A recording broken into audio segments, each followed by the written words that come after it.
Hi there, I'm Matt from the Underground Cookery School. Today I'm just going to show you a really simple, easy recipe.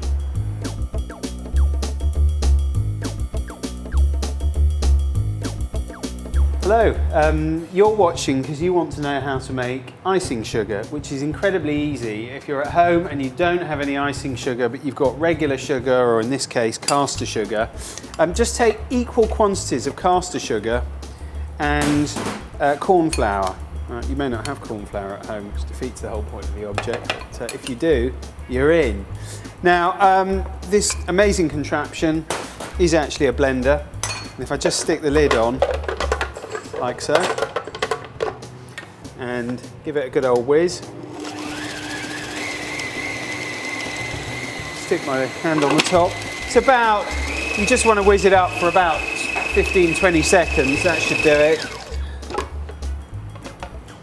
And actually, you have the perfect texture for icing sugar, which you can then use in whichever recipes you choose.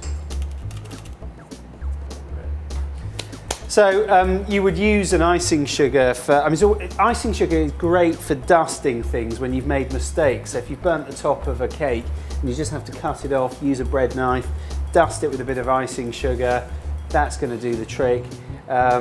Also, if you're doing sort of lighter things, I've done fudge in the past, for example, where it's really important to use a lighter sugar. That's actually your job. If you're making things like caramel, don't use icing sugar. It's too delicate for that. I think you get the basic idea. I've just had a thought.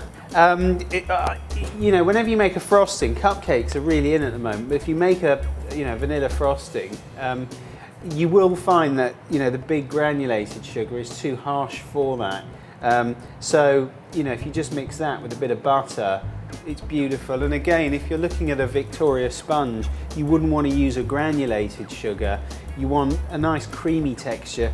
So if you just add icing sugar with a bit of butter, you can then create the perfect texture for a sponge cake. And if you want to add either colourings or even something like cocoa powder just to give that effect, you're always going to end up with a much smoother finish. So the summary really is, where you're doing things for a sort of smooth finish, always use the icing sugar.